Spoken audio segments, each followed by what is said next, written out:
There's no sacrifice of the mind required to be religious. Thomas Aquinas, really more than anybody else in the tradition, boldly asks all the questions.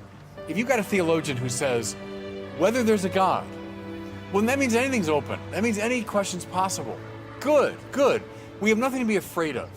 Reason poses no threat to religion when both reason and religion are authentically understood. That's what Aquinas got. And see, without him, we'd be, I think, in a much more confused state of mind.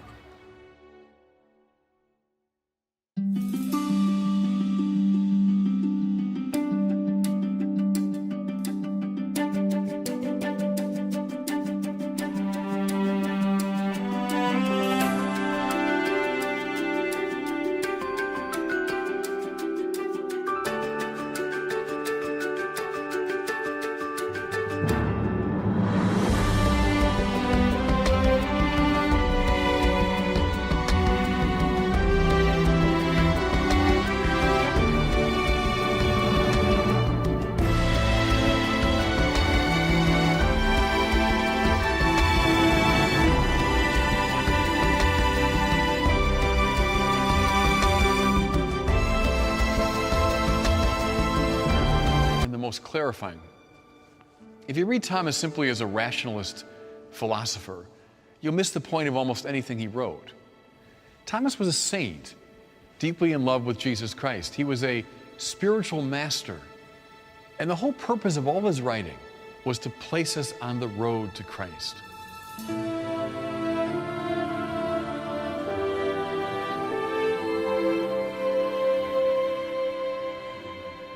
Toward the end of his life, Thomas Aquinas was stationed in Naples. In fact, I'm standing right now in the cell that he occupied at the Friary of San Domenico Maggiore. During those years, Thomas was working on the last part of the Summa Theologiae, his theological masterpiece. One of the texts in that last part dealt with the Eucharist, and Thomas had a very special devotion to that sacrament. It's moving to me to think that in this very place, he was thinking through and writing that text. When he finished, he wasn't entirely satisfied, and he placed the text at the foot of the cross, as though asking for approbation, and a voice came from the cross. Thomas, you've written well of the sacrament of my body. What would you have as a reward? And his splendid reply was, Nil nisi te. I'll have nothing except you.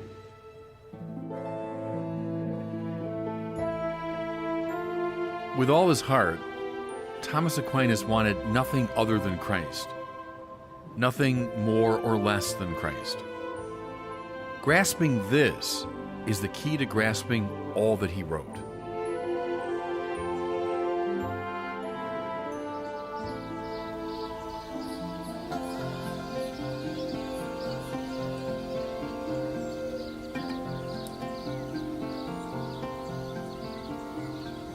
Thomas Aquinas was born in 1225 in the family castle of Roccasecca near the town of Aquino, situated about midway between Rome and Naples. His mother, Theodora, was descended from Norman and Neapolitan gentry, and his father, Landulf, was a minor nobleman. Thomas's family was caught up in the confusing and shifting politics of the day, which pitted the Pope against the Holy Roman Emperor.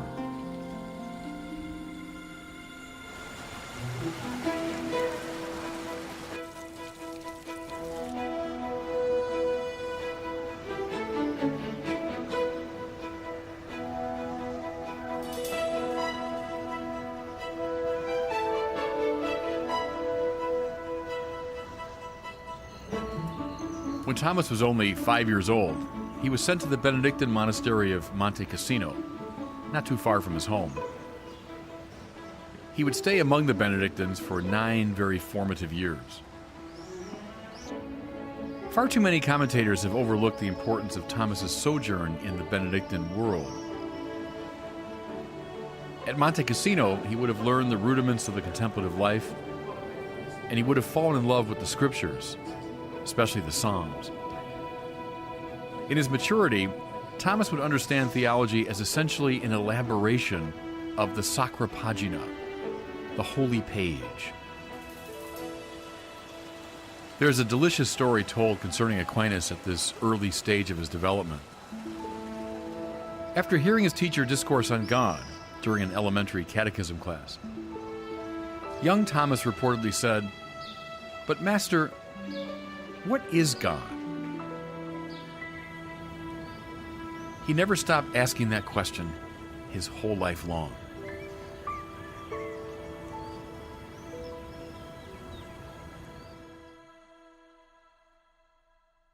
I'm a seminary rector, so I deal with people applying to the seminary all the time. And it's not true in every case, but in a lot of cases, you have these young men that say, yeah, when I was 4, 5, 6, I wanted to be a priest.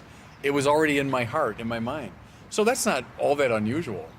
Something else I'd say is, how many swimmers start at 5 or 6? How many skaters start at 5 or 6? How many divers? I started diving when I was 5.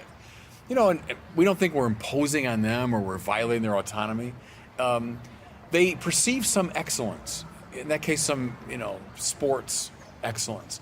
And by God, they want to get at it because they want to be the best in the world at it. So what's so wrong with saying, I perceive this excellence of friendship with God and I want to get at it right away? It might be our prejudice against religion. Somehow there's something psychologically problematic about that. But we don't think it's psychologically problematic to throw a kid into a swimming pool when he's 5 years old and get him up at 5:30 in the morning and get him going in his practice. So I don't know. I think this is more of a prejudice on our part.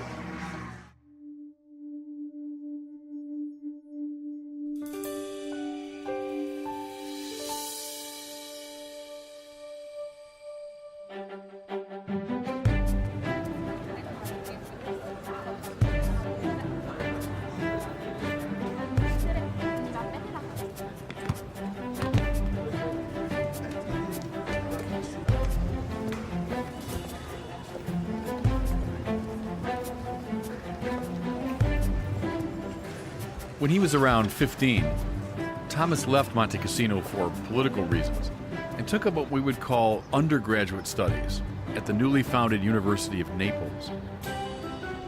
While in Naples, the teenager became a double radical. Under the influence of his professor, Peter of Ireland, Thomas became a devotee of the Greek philosopher Aristotle, whose writings have been condemned by a number of popes. Though some of his texts were known in the Christian West, the bulk of Aristotle's corpus, including his treatises on God and metaphysics and the nature of the soul, were just coming into circulation at this time. Many serious Christians felt that Aristotle's view represented a threat to Catholic orthodoxy. But others felt otherwise, including Peter of Ireland, who taught here at the University of Naples. They felt Aristotle represented a breath of fresh air, a new approach to religious questions, more grounded in this worldly reality. In a word, Aristotelianism was an exciting, even dangerous movement in mid-13th century Christendom, and Thomas Aquinas would become one of its most enthusiastic adepts. But the Aristotelian radical became even more countercultural when he embraced the other great revolution of his time, the mendicant movement. While he was still a university student in Naples, Thomas took the habit of the preaching friars of St. Dominic. Like his contemporary Francis of Assisi, Domingo de Guzman felt that Christianity needed to be revitalized through a return to the radicality and simplicity of the gospel message. And so he gathered around himself a band of brothers dedicated to lives of preaching, poverty, and radical trust in God. For some, the presence of Franciscans and Dominicans was a sign of renewal in the church. But for many others, it was a scandal.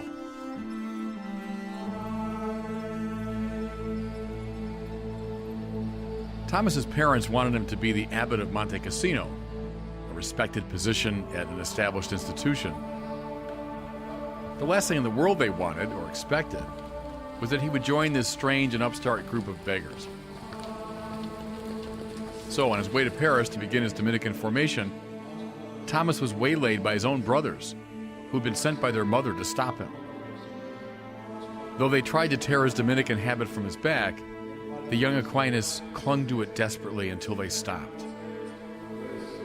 They then locked him away in a family castle in the hopes of dissuading him. it only caused his resolution to deepen. During this time of seclusion, he studied the Bible intensely, memorizing large portions of it. According to a famous legend, his brothers introduced a comely prostitute into Thomas's chambers, hoping to coax him from his celibate commitment. The young Dominican chased the girl from the room, shouting and brandishing a torch. Eventually, his family relented and allowed him to go his way. Thomas traveled with his Dominican companions to the intellectual capital of the Christian world at that time.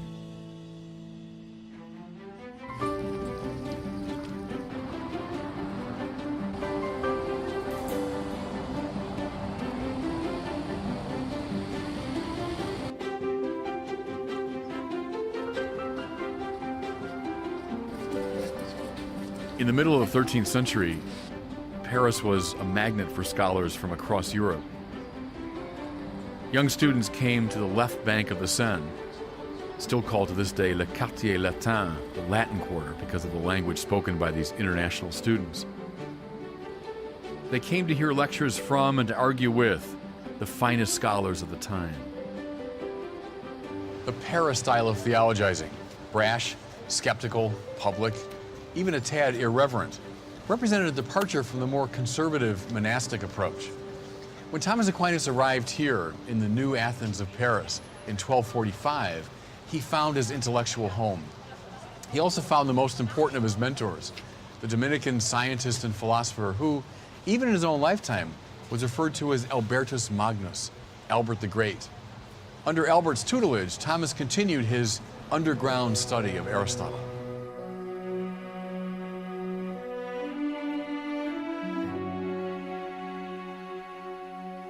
In 1248, he followed his mentor to Cologne, becoming the great man's apprentice. While a student there, Thomas, taciturn, self-effacing, and by no means slender, was given the nickname the Dumb Ox of Sicily. When Albert heard of this, he remarked, "I assure you that the bellowing of that ox will one day fill the world." Thomas Aquinas was ordained a priest in Cologne, in a predecessor church to the great Cologne Cathedral.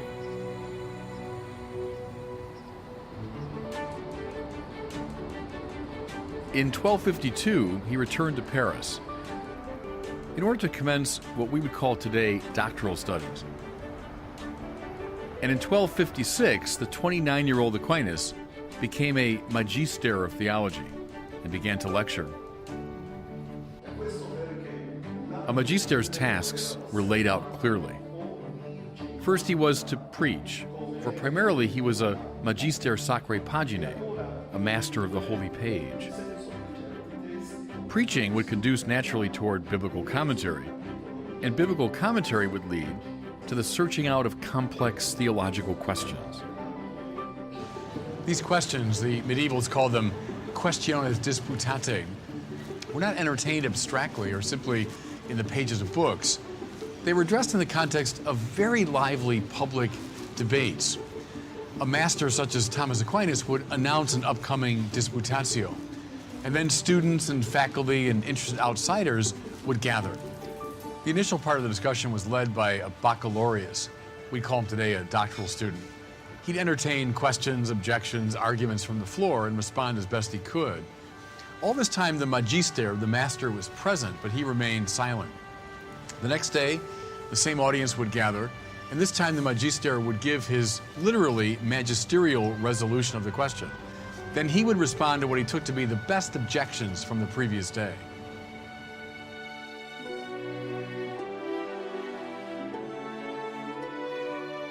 Thomas Aquinas' Summa Theologiae, generally regarded as his masterpiece, is a literary rendition of a series of these questiones disputate. A typical article in the Summa begins with a statement of the issue, like the summoning of the Quaestio Disputata. That is followed by a series of objections, like the comments and questions from the floor, and that is followed by the magisterial resolution of the matter, and finally by an answer to the objections. It is so important to remember the lively background for Thomas's texts as we make our way through them.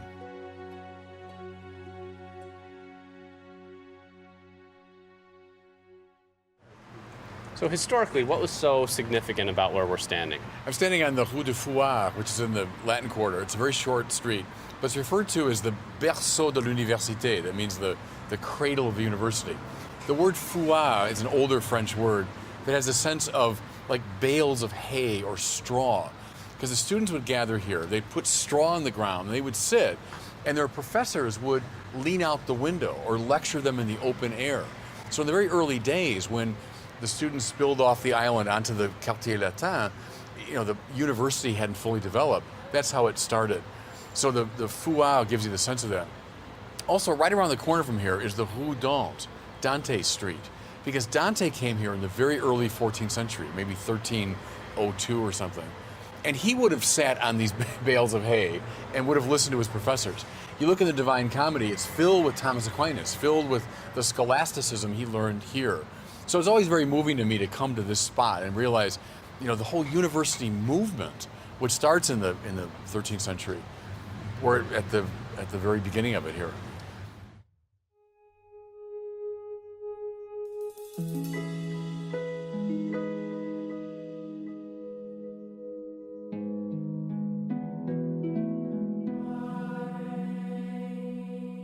Aquinas' literary career lasted only about 25 years, but his productivity was nothing short of staggering.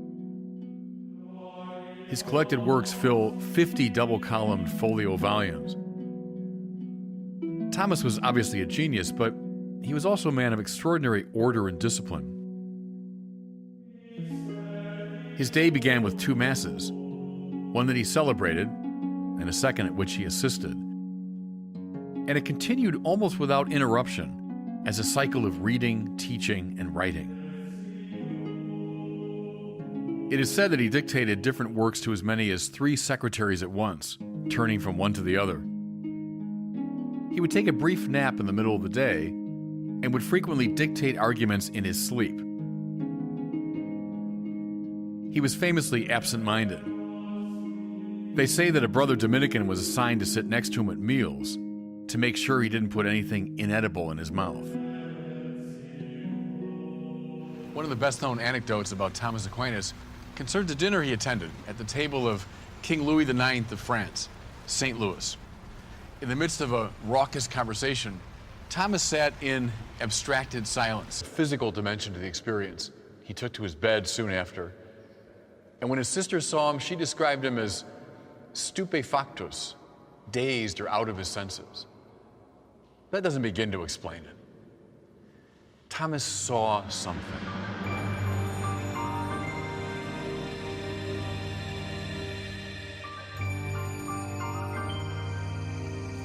In January of 1274, the Pope asked Thomas to attend the Council of Lyon. And despite his failing health, he set out on the journey. But on the way, he became desperately ill.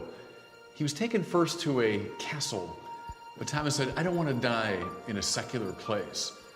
Well, the closest religious house was this Cistercian abbey of Fossanova. He was brought to this very room.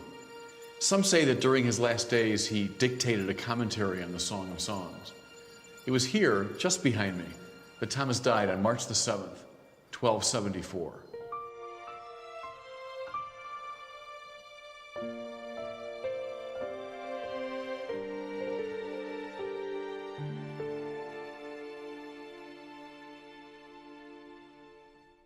Sometimes I think God does speak in a much more direct, unambiguous way. You see it in great biblical figures, you see it throughout the history of the church, and yes, in people like Catherine of Siena and Thomas Aquinas. Now, how do you determine the difference between that experience and, let's say, someone who's just schizophrenic or just crazy and they're hearing voices? Then you've got to look at the totality of a person's life. Was Thomas Aquinas a deeply troubled, strange, anxiety-filled, problematic figure? No, he was by all accounts a very integrated, centered, balanced person. And so you look at the totality of the life and say, well, I don't think this is schizophrenia or some mental illness. I think this guy is witnessing to a real experience that he had. So I think the voice of God issue, you can read it a lot of ways, more generically, more symbolically and metaphorically, and in some cases very directly. There was a study done some years ago, and the conclusion of it was, America is a nation of mystics.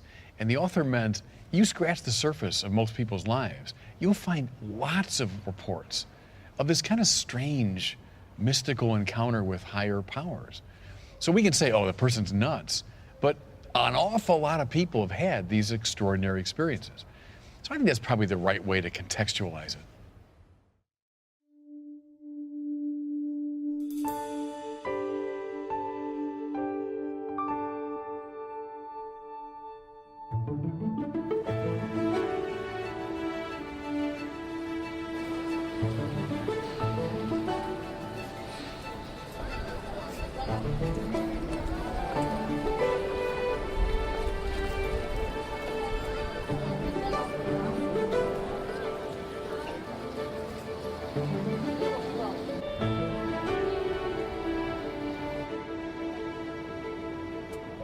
We recall the question raised by the very young Thomas Aquinas. But Master, what is God? I think it's fair to say the answering of that question became the principal obsession of Thomas's life. A curious feature of his doctrine of God is how agnostic it is. Thomas is much more likely to tell you what God is not than what God is. Though he wrote, as we saw, thousands of pages about God, he always honored St. Augustine's dictum, si comprehendus, non est Deus. If you understand, that isn't God.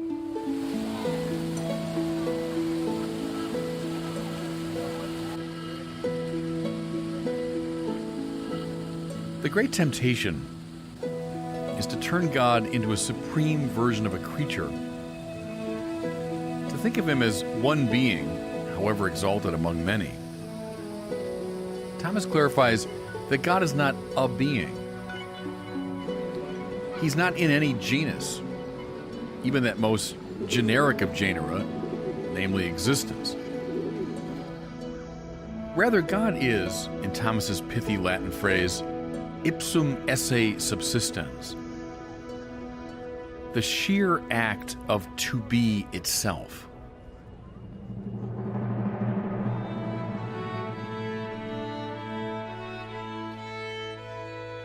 God is not an item in the universe or alongside it. Rather, he's the reason why the contingent and evanescent universe exists at all. Atheists, both old and new, rather consistently miss this point. When they find no evidence for this supreme being, they confidently declare that there's no God. But they're mistaking God, as Thomas understands him, with the gods, supreme items within the realm of nature. The true God is the answer to the question, why is there something rather than nothing?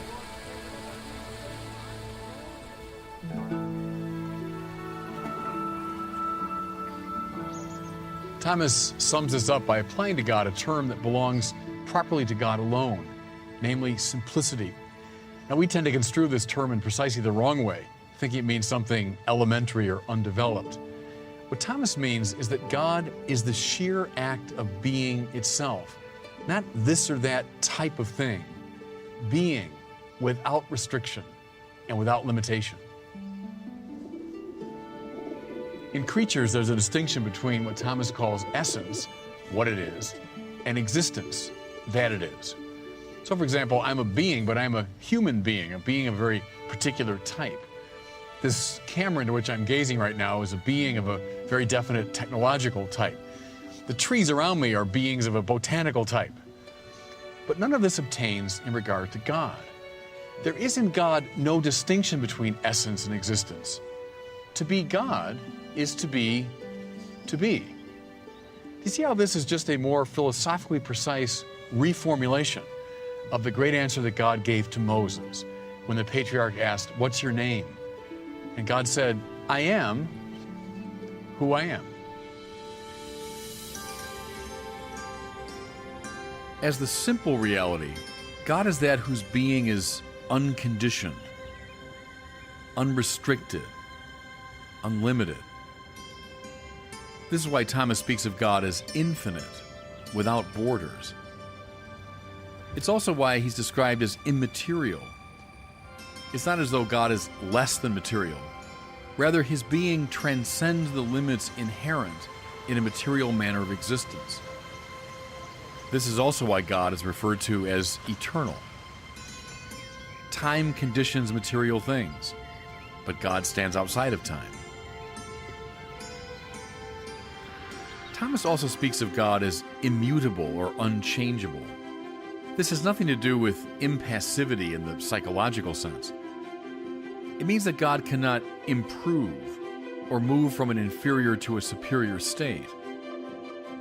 Instead, he's utterly perfect and fulfilled in his manner of being. Perhaps you've noticed by now that this procedure is largely negative. Thomas telling us what God is not rather than what God is. What does it mean to be immaterial, eternal, infinite, immutable? Well, we really don't know, for nothing in our ordinary experience is like that. Nevertheless, real spiritual insights can be gleaned from these reflections. To say that God is immutable is to say that he's reliable. He doesn't pass in and out of emotional states. He doesn't fall in and out of love with the world that he's made. To say that he's eternal is to say that he's not stuck in any particular moment of time, and therefore is present to all moments of time. To say that God is immaterial is to say he's not restricted to any one place, but can therefore be present to all places.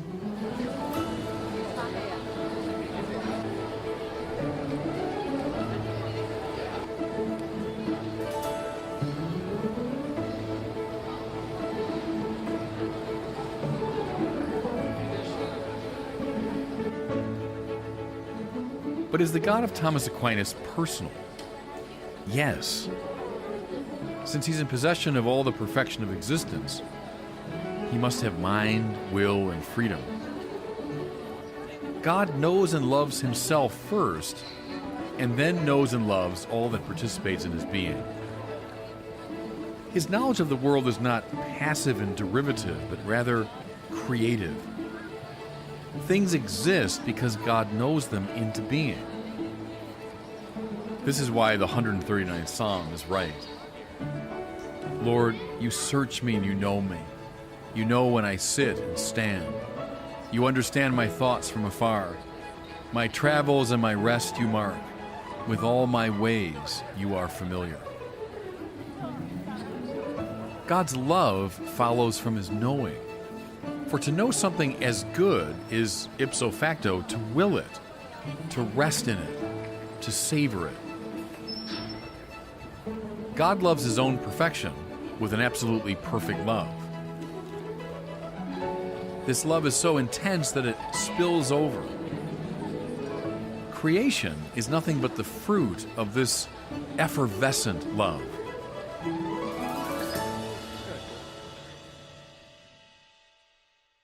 I talked a lot about Thomas's view of God as not a thing in the world, not a thing at all, not a being at all, but being itself. This is so important for the debates going on right now, because you read the great atheists, people like Feuerbach and Marx and Freud and Sartre, and now read their disciples today, the new atheists so-called. They all share this in common. They all think of God as some big being. Some say he exists, some say he doesn't. I call it the Yeti theory of God. Some say there's a Bigfoot, others say there isn't. Let's go find out. Let's look for evidence. See, but the problem is the question set up entirely the wrong way. The creator of the universe is not an item within the universe.